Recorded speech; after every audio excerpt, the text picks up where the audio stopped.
sommes sur la Côte d'Azur.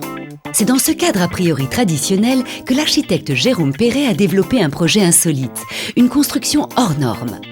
En s'inspirant des réalisations de l'architecte Antilovac, il a créé ici une maison bulle. J'ai rencontré l'actuel propriétaire de la maison en 2004. Il rêvait depuis tout petit d'habiter une maison bulle. Et ça tombait plutôt bien parce que moi je rêvais depuis aussi tout petit d'en construire une. La première chose qui rend les maisons bulles uniques est le fait qu'il n'y ait pas de coin. Du coup, les pièces apparaissent beaucoup plus grandes qu'elles ne le sont. Ce qui la rend unique également, c'est le système constructif.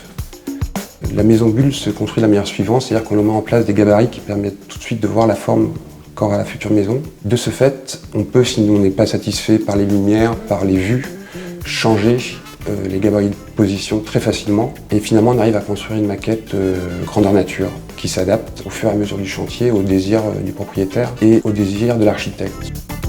Donc une très grande souplesse tout au long du chantier.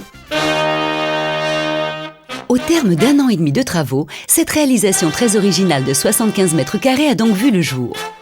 Le parti pris, profiter de la pente du terrain pour réaliser une maison déstructurée, fonctionnelle et visuelle. Néanmoins, pour y parvenir, l'architecte a dû faire face à quelques difficultés. Les contraintes sont de trouver des artisans spécialisés aptes à construire ce genre de forme. Donc nous avons travaillé avec un maçon qui a un coup de main extraordinaire. De même, tout ce qui concerne les serrureries, les portes de communication, les menuiseries extérieures, on demandait un savoir-faire particulier. La maison est principalement constituée de béton. Et il faut savoir que le coût de cette maison, par rapport à une maison traditionnelle, est 2 fois moins élevé en matériaux, mais 4 fois plus élevé globalement en main-d'œuvre.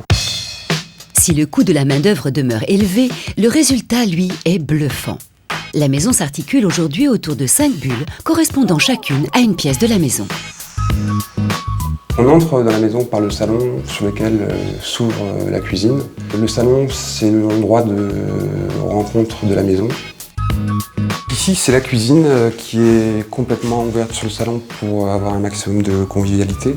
Le plan de travail de la cuisine a été conçu comme le reste de la maison de forme circulaire parce que quand on déplace notre corps pour faire la cuisine, on décrit des mouvements circulaires. L'idée de la circulation, c'était de créer une circulation sans impasse, sans cul-de-sac, de ne pas être obligé de rebrousser chemin pour pouvoir sortir de la maison. Donc il y a cet escalier qui mène du salon à la chambre et on peut sortir à l'extérieur par la chambre sans être obligé de redescendre au salon. Donc c'est vraiment l'idée de faire une circulation, je dirais, sans fin. L'étymologie de circulation est le mot cercle. L'architecte a donc pris un soin particulier à la conception de celle-ci. Les cheminements créent une véritable promenade intramuros et bouleversent la perception spatiale de l'habitat. Résultat, la maison apparaît beaucoup plus grande qu'elle ne l'est en réalité. Les ouvertures permettent également de capter au mieux la lumière naturelle et d'autres aménagements insolites ont été pensés, toujours dans l'esprit de la courbe. L'idée de la mezzanine, c'était d'abord de créer un espace ludique. C'est un peu le belvédère sur lequel on s'élève. Sa forme, c'est une forme pour moi de Raimanta pour donner le maximum de légèreté lorsqu'on se situe dans le séjour. On peut également parler de hamac puisqu'elle épouse parfaitement la forme du corps. Elle permet aussi de casser l'effet de résonance que peut avoir le son dans une bulle et elle sert également de couchage pour 2 personnes. Cette maison présente donc un visage à part, hors du temps. Comme dans un labyrinthe, les circulations et les espaces peuvent être constamment renouvelés, au fur et à mesure que la famille s'agrandit. J'en suis extrêmement content parce qu'au début du chantier, on était perçus comme des gens un peu fada, comme on dit ici, et qu'au fur et à mesure, les gens viennent ici faire leur promenade dominicale. Pour moi, le rêve est un peu terminé puisqu'elle est terminée, cette maison, et qu'il faut passer à autre chose. Mais la personne qui vit dedans, donc qui est le maître d'usage de la maison, je crois, vit toujours dans un rêve.